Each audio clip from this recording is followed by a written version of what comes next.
alaikum. Wa alaikum salam wa rahmatullahi wa barakatuh, sister. Hajj, now we can say. Yes, ma'am. Charles Shabazz. Have a few questions for you, Absolutely. and Shoot. congratulations on completing your Hajj. Alhamdulillah, jazakallah khair, sister. Tell us a little bit about your family background. Alhamdulillah, it's a lot to tell. So, I was born and raised here in Indianapolis, Indiana, to some awesome parents, Charles and Sandra. Um, my dad was born and raised here in Indianapolis. He's a son of Southern migrants. Many of them, both of my grandparents on my dad's side, they were among the many African Americans who migrated uh, to northern cities like Indianapolis during what they call the Great Migration. They just came for different reasons. I believe my grandmother, who was from Hopkinsville, Kentucky, or nearby Hopkinsville, Kentucky, she came with her family, just like many African Americans seeking a better life, better job, better situation.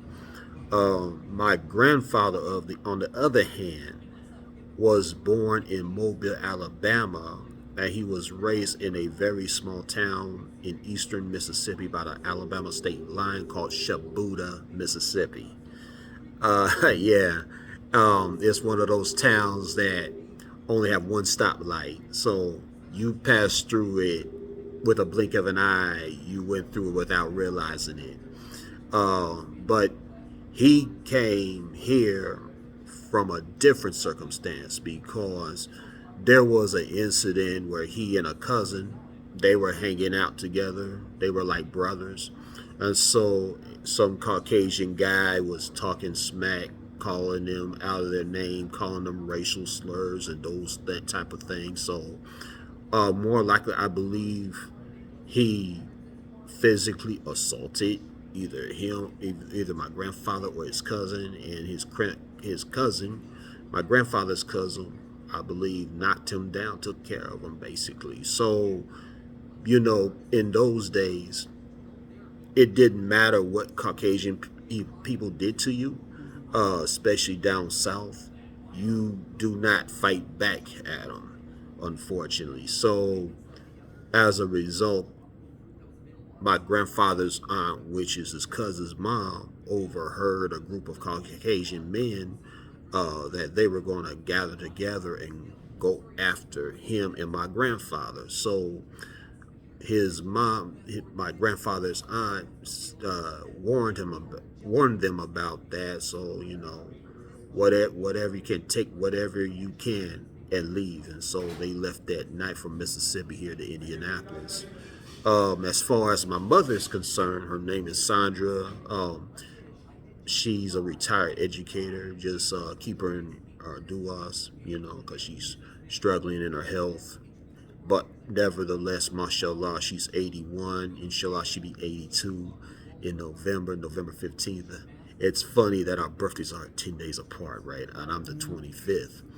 Um, but retired educator. She's originally from Norfolk, Virginia, which is home to the largest naval base in the world. And if you love seafood, that's definitely a place to get some good home cooking and seafood. And so I was raised in the Christian environment, um, and now the funny part was my dad, who's a Vietnam vet. He joined what was called the CME Church when he was still in high school. The CME Church stands for Christian Methodist Episcopal. Okay, so that is a branch of the Methodist Church that was founded by a group of African Americans who built it as a way of protesting the Jim Crow apartheid policies within the Methodist Church, because shortly after slavery ended, African Americans and Caucasians and other groups, they all attended the same church, worshiped in the same building, but they were designated in separate areas. The African Americans, either if it was a one-story church, they have to sit in the back behind the Caucasian parishioners, or if it was like a two-story where they had a balcony, they had to sit up in the balcony. And as far as any type of yeah, people going to the altar to pray or receiving communion, which is a different subject. Yes. Um, they served the Caucasian parishioners first and then the African American parishioners. So initially the African American Methodist leaders were protesting for equal treatment within the church. And today this church is known as the United Methodist Church. And the requests and demands were null. They were ignored. So as a result, this was how the Christian Methodist Episcopal Church was formed. And and you also may have heard of the other branches of the Methodist Church called the AME Church, or the African Methodist Episcopal Church, and as also the AME Zion Church. These churches were formed for basically the same reason, out of protesting the apartheid laws of the Methodist Church. And in Canada, it was the same way. The African Canadians formed what was called the BME Church, or the British Methodist Episcopal Church, for that same reason, or for that same purpose. Just like you have, in the Baptist Church, which the majority of my family members on both sides of my family initially were Baptists. And so, you had people associated with I think it's called the National Baptist Convention, or the Missionary Baptist Church, if you want to call it that, for the same reason, because they were protesting the apartheid laws in the main Baptist Church. Can you tell us a little bit about how you learned of Islam, or your journey toward Islam?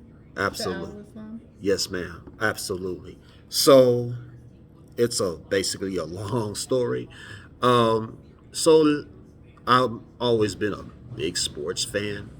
Okay, so I looked up to athletes growing up, such as Muhammad Ali, the famous boxer Rahimullah, may Allah have mercy on him and grant him Jannah. So I remember when I was little, I remember watching his fights, but unfortunately, I didn't get to see him in his prime. The only time I saw him in his prime was on videos, clippings, and whatnot. I was actually very small, maybe about 2 or 3 years old, when he won his last championship against Leon Spinks. But by the time I got to see him, the last couple of fights, he lost to Larry Holmes and Trevor Berbick. Trevor Berbick was the same guy who Mike Tyson knocked out to win his heavyweight title. And also Kareem Abdul-Jabbar, the basketball player. So growing up, you were not accustomed to these names. So it's like, I thought they actually were African immigrants, to be honest, because of their name. And so, and I remember watching something, I realized these were the same guys, and they had a different name before. Like Muhammad Ali was Cassius Clay before, and Kareem Abdul-Jabbar before was Lou Alcindor. So I was asking my mother, like, what is this? Why they got these names, right? And Mom said, because they're Muslim, that's their religion. I said, okay. And then I remember around the corner from where I grew up, like on the corner of 38th and Emerson, there was a masjid. with they had the Islamic calligraphy, the masjid calligraphy, which is so nice, and it said Masjid Muhammad, which is now Nur Allah. I realized later that was eventually Nur Allah Islamic Center, and it said also Muslim bean pie. Now I was a 10 and 11-year-old kid. To me, beans were like something you eat in a savory way and not something sweet. I'll be like, what is a bean pie? That doesn't even sound good. You know? So I was like, and I remember not too long after that, maybe a little bit later, uh, I loved to read like almanacs, encyclopedias, and I remember there was a segment of Black history, and then they talk about how the area of Africa where many of our ancestors were kidnapped, and I understood and realized that they were kidnapped from areas where people were where there were some areas over there where the people were practicing Islam. I was like, okay. And then I remember watching the civil rights movement, the clippings of the civil rights movement, Dr. Martin Luther King. We basically were brought up to really look up to him, not just by my parents, but the school system, because the school system actually chose leaders for us, to be honest. Okay. Um, like you should look up to this leader, but don't look up to this leader. Don't look up to Malcolm X. Don't, But anyway, so I saw what the strategy that Dr. King was implementing to bring, us full equality, full human rights. He did not believe in self-defense. He believed turning the other cheek, do not fight back. And that was very depressing to me, watching that. And I was wondering, is there anybody from our community, especially at that time, that really advocated self-defense, that really advocating fighting back? So that's when I was turned on to the Black Panthers, watching Huey P. Newton, Bobby Seale, Eldridge Cleaver, watching Kwame Ture, aka Stokely Carmichael, and then the Nation of Islam, Elijah Muhammad, Malcolm X, and so on. This group advocated self-defense. And Malcolm, when the old clippings of Malcolm, he was so eloquent with the way he would express things. Like, he had a way of make you jump out of your seat. Ballad in the Bull is still relevant today, right? Yes, ma'am. And I was like, yeah, okay. These are the guys who I like. And so initially, I did not know any better too well about the difference between al-Islam, or what we call quote unquote Sunni or Orthodox Islam, and the Nation of Islam. The only difference that I understood at that time was, okay, the Nation of Islam, these were a group, this was a group of clean-shaven men with suits and bow ties or ties who advocated the nationalism and the upliftment of Black America, and the Orthodox Muslims, whatever you want to call them, these were just Muslims who were about, spirituality, worshiping, like everybody could be a Muslim or whatever, So that was, I did not know, or I did not dig as deep into the difference until I became a freshman in college. Okay. Can you give I know that was a long answer. well in the wrap up here, and please thank your parents for his excuse me, your father for his service, your parents Alhamdulillah. as a union, and also Um, we'll continue to keep your mother in our prayers. inshallah. Jazakallah khair. So it sounds like you have done exactly as the tenement says, which is seek ye knowledge from the great of the great, Yes, right? ma'am.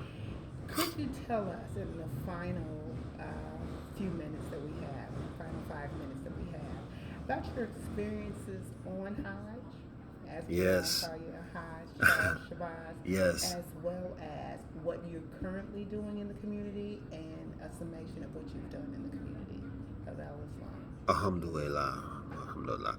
So like Hajj, I honestly did not think I was ever gonna make it. Of course, I want to like everybody else, but I did not know or realize,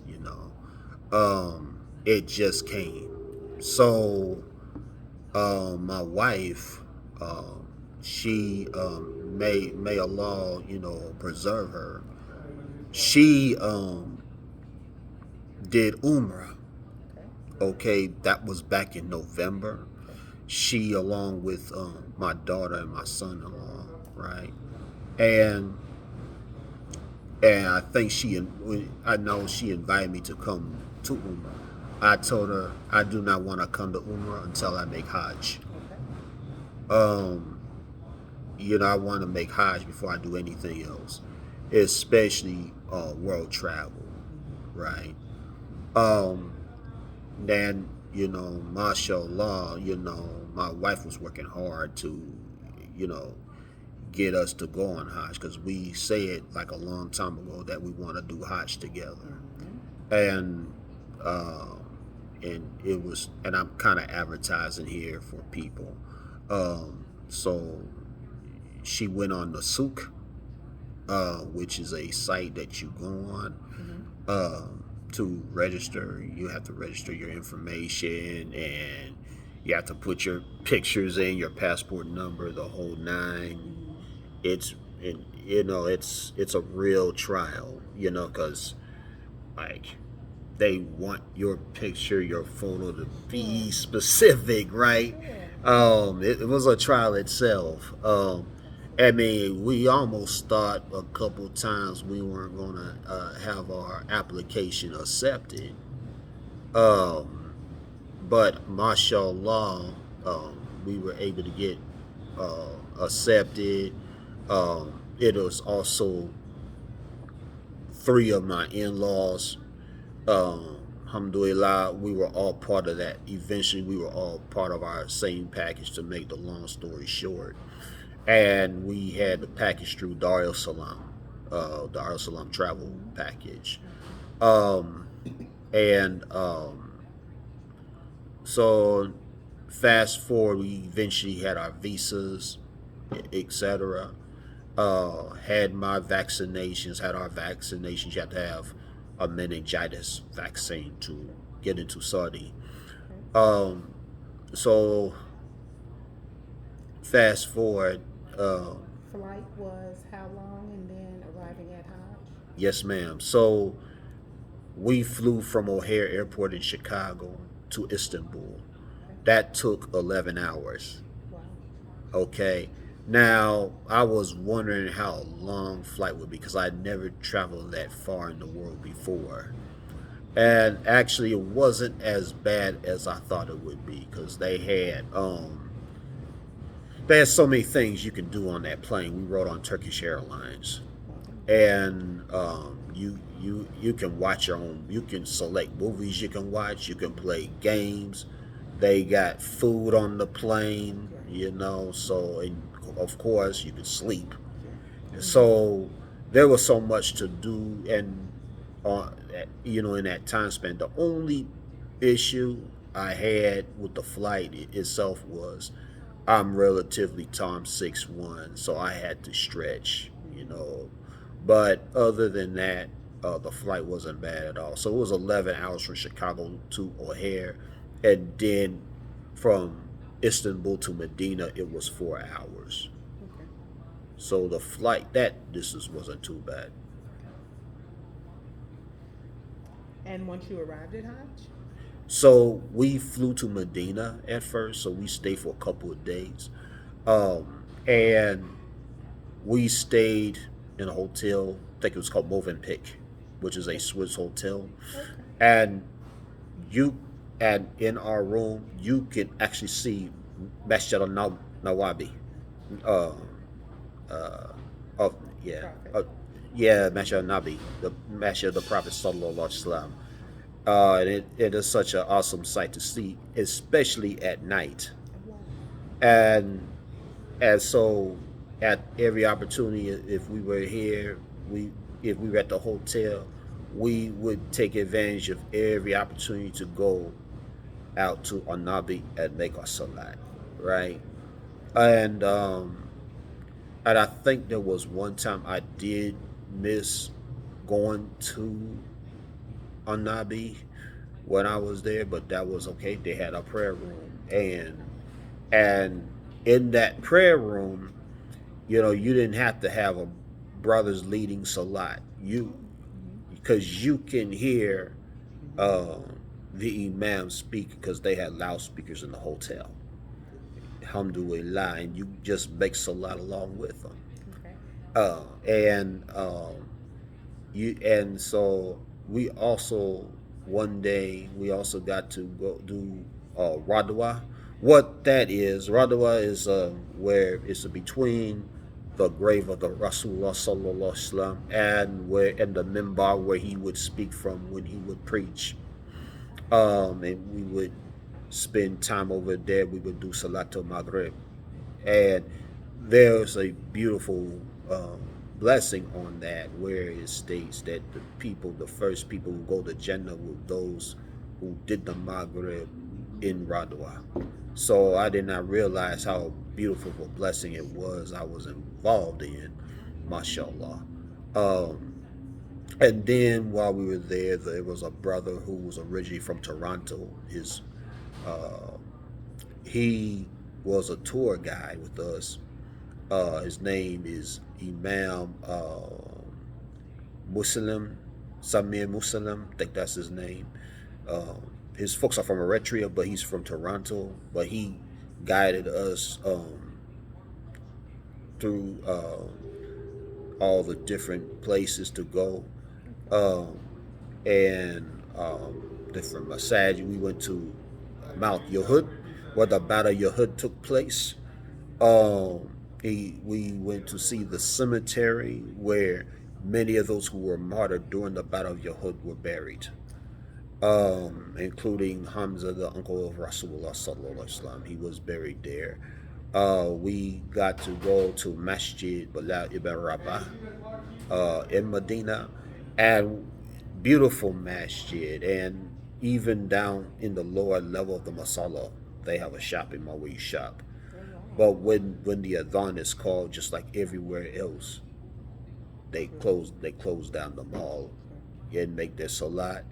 Then we also went to Masjid Quba in Medina, and that was awesome. And so from there, we took the bullet train from Medina to Mecca. Okay. But before we did that, we had to wear our towels. Okay. So you wear two for the men. You wear two layers of towels there, right? Um, and they and a lot of times Muslims keep calling that ihram, but that's not totally correct. What ihram specifically means is the niyat or the intention to make hajj or to make umrah, right? So you can be in those two towels and be out of ihram. Um, but we had to wear our towels from Medina to Mecca. Now, normally on the road, it takes 5 hours to get to the city, but because we were on a bullet train, it took 2.5 hours. So when we got there, we settled down in the hotel, and just like the hotel where we stayed. Unfortunately, we did not have a window where we could see Al Haram, but still Al Haram was within walking distance where you could just walk to Al Haram and make salat, do tawaf and what have you. So the first thing we did once we got settled down in our hotel was we did our umrah. So we did our tawaf, going around the Kaaba 7 times. We Then we did the Sa'i, which was running between Safa and Wamara, where Hagar and Ishmael were running between to find water. So we did that. So that was fun. Like, you walk for the most part until you get to that green light. When you get to that green light, you can walk fast, you can run, you can jog or whatever, right? But I love to run. Me and my big tall self, right? But alhamdulillah, I was able to enjoy it. That, but and then we eventually got to go to Mina, where we would go to the tents, right? And we would stay there for a few days. And that was an interesting experience. And the purpose of it was, is just to understand what it's like to live in uh, less circumstances. Like, here you are living in the comfort of your own home, and now you're living in a tent. Understanding what that's like. And so we got to experience that and experience the what is called the Jamarat, which is the throwing stones at Shaitan, throwing 7 pebbles.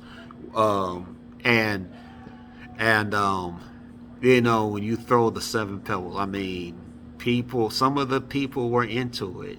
I mean, you think I'm sure you've seen pictures or witnessed riots before, how people throw things.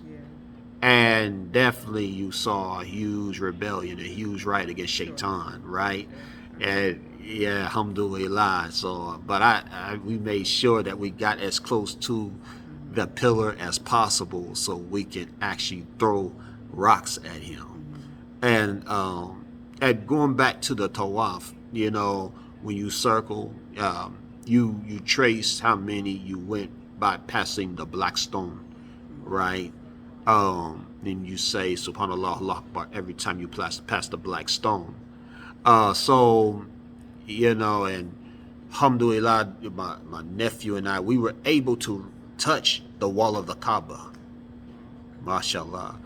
And we almost were within a distance where we could touch the black stone. But touching the black stone was like, trying to find a front seat at a Michael Jackson concert. People want to fight over that front seat. So the same way with reaching that black stone. And then one day we spent the day within the vicinity of Mount Arafat. And this is very important because if you do not go to Mount Arafat, then your Hajj is invalid. So it's very important that you go there, right? Now, we did not go to the exact mountain per se because it was so hot, because throughout our time there, it was 110 degrees, at least 110 or above. One day when we were in Mecca, it was 52 degrees Celsius or 125 degrees Fahrenheit, right? And here's another thing that you would hear every time, or after every salat, after 5 daily prayers, they would always do salatul janaza.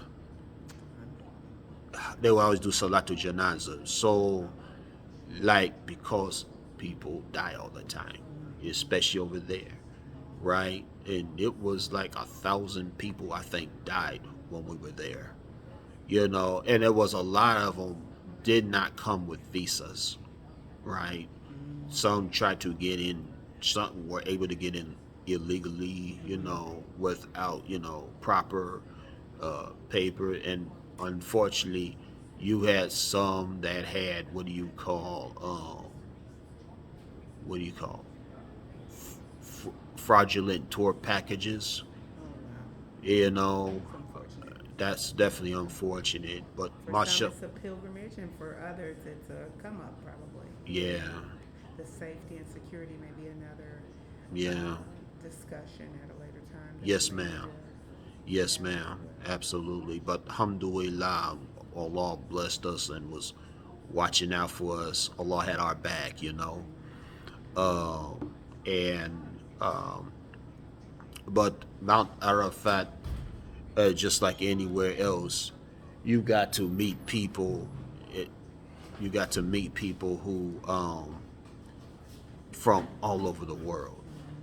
You know, it's just like where the Quran, where it says "Lita arafu," you know, Allah created us and divided us into nations and tribes so that we get to know one another. Lita arafu, and not despise one another. And that's where the word Arafat come from, the place of getting acquainted. Sure. And you know, and the beautiful part is not everybody could speak your language, but of course, when you give salams, they understand that Sure. you understand. You know, And the unity in one goal, the right? unity in one goal. Yes, ma'am. To please Allah. Alhamdulillah. And but yeah, but inshallah we'll talk more about the safety in next time. But the but oh, the but overall the experience of Hajj was overwhelmingly positive. And if one were to ask me would I do it again, I would say it'll be a while because I gotta save Sure. enough money to Sure. go back because Sure. it's not cheap. Yeah. But inshallah, you know, when Allah permits my time here on earth, I will Sure. go back. Sure. But in the meantime, I'll probably do Umrah. Well, assalamu alaikum. Wa alaikum salam, sister. Thank you. It's just like that.